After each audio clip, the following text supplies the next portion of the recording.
कांग्रेस के राहुल गांधी आकर ये काम करा दें। प्रशांत किशोर बोल रहे हैं उनको दिक्कत है तो छात्रों के साथ राहुल गांधी आकर खड़े हो जाए। किसने रोका था? प्रशांत किशोर ने रोका है। दिल्ली में बैठ के ट्वीट कर रहे हैं। ये लोग जीवन में एक दिन बिहार में आते नहीं हैं वोट मांगने को छोड़कर, वहां से बैठ के ट्वीट कर रहे हैं और आप लोग कांग्रेस की बात को कर रहे हैं। अरे भाई राहुल गांधी आ जाए, वो यहाँ बैठ जाए, हम उनके पीछे चल लेंगे। आंदोलन भी हो रहा है, उधर एग्जाम भी हो रहा है, क्या एग्जाम हो रहा है वो तो इस बात को दिखाता है कि सरकार ने कानूनी तौर पर ये मान लिया कि अभ्यर्थियों के एक वर्ग के साथ अनियमितता हुई थी। अब आज 8,000 विद्यार्थी शायद एग्जाम दे रहे हैं। ये दिखाता है कि आधे से ज़्यादा विद्यार्थियों ने तो एग्जाम देना भी स्वीकार नहीं किया, क्योंकि उनका भरोसा ही नहीं इस व्यवस्था पर। उनको मालूम है एग्जाम कोई भी हो, पोस्ट तो पहले बेच दिया इन लोगों ने। दूसरा कि आज एग्जाम होने के बाद ये तय हो गया कि एक ही एग्जाम के लिए 2 अलग अलग टेस्ट हुए, तो अब कैसे राइट ऑफ इक्वालिटी बीपीएससी या सरकार इंश्योर करेगी वो उनको बताना है, और नहीं बताएंगे तो कोर्ट में चुनौती दी जाएगी। आंदोलन भी 3 गुटों में बदल गया है, अलग अलग जगह पर अलग अलग गुट जो है इसका कोई गुट नहीं, कल तक 3 कोई गुट नहीं है। जैसे जैसे आंदोलन का स्वरूप बढ़ेगा, पहले एक जगह आंदोलन हो रहा था, आज 30 जगह आंदोलन हो रहा है, 1 महीने के बाद 3,000 जगह आंदोलन होगा। इसमें गुट कहाँ है? आप 18 तारीख के मुकाबले आज आंदोलन का स्वरूप और साइज बढ़ा है कि घटा है? आप बता दीजिए। बढ़ रहा है तो क्या लगातार ये बिहार के पहले जो अलग अलग गुट हो गया। पप्पू यादव भी सर आरोप लगा रहे हैं। जी, तेजस्वी यादव बीपीएससी के चेयरमैन जो हैं, इनकी नियुक्ति हुई थी तो तेजस्वी यादव उस नियुक्ति करने वालों में शामिल थे। ये आरजेडी के और तेजस्वी यादव के लालू जी के फेवरेट अफसर रहे हैं, जिस पर कि इल्ज़ाम है, जिस पर छात्रों का आरोप है। तो किस मुंह से उनके खिलाफ बोलेंगे?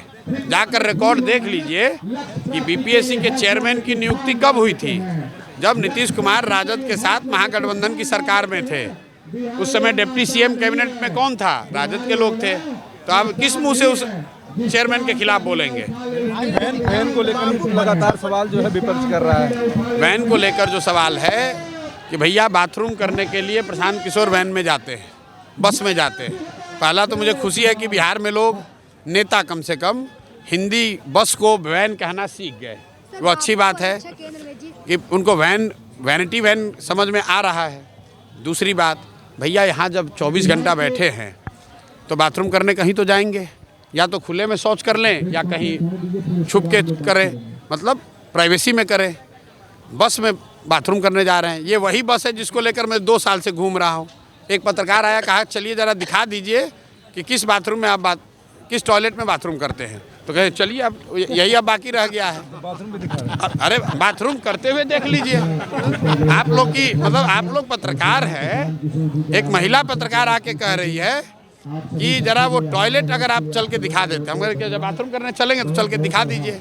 अरे मेरे भाई, अगर मैं बस में यहाँ नहीं जाऊँ, लोगों ने पूछा उस वैन में दूसरे लोग क्यों जाते हैं क्या? भाई दूसरे आदमी का घर है, वो जा सकता है, वो अनशन पर नहीं है, उसको बाथरूम लगेगा, वो सुलभ शौचालय जा सकता है। मैं यहाँ अनशन पर हूँ, अगर मैं बाथरूम करने घर जाऊँगा तो पत्रकार कहेंगे कि खाना खाने गए हैं, सोने चले गए। तो भाई जो लोग कह रहे हैं कि बहुत 2 करोड़, किसी ने बताया 2 करोड़ का वैनिटी वैन है, किसी ने कहा 25 लाख रुपया रेंट है। तो हम आपके जरिए बता रहे हैं भाई वैन ले जाओ, 25 लाख रुपया हमको डेली का दे दो, और उसके साथ में एक बाथरूम करने के लिए कोई जगह भेज देना, टॉयलेट भेज दो, हम उसी का इस्तेमाल कर लेंगे, बस तुम ले जाओ, आप 25 लाख रुपए डेली भेजो। इतने मूर्ख लोग हैं, बस की कीमत है 25 लाख, कहता है 25 लाख रुपए रेंट लगता है। भाई रेंट लगता है तो तुम हम ही को रेंट दे दो, हम बस भेज देते तुम्हारे घर। सरकार अगर नहीं मानती है तो भाई सरकार नहीं मानती है तो लोकतंत्र में क्या करते हैं? लोकतंत्र में आप लोकतांत्रिक तरीके से आग्रह कर सकते हैं। लोकतंत्र में अगर आपके आग्रह को न स्वीकार किया जाए तो आप कोर्ट में जा सकते हैं। दोनों बात ना हो तो जनता की अदालत में जाएंगे। तो अभी आग्रह का समय है, फिर कोर्ट में भी जाएंगे, वहाँ भी न्याय नहीं मिलेगा तो जनता की अदालत में जाएंगे।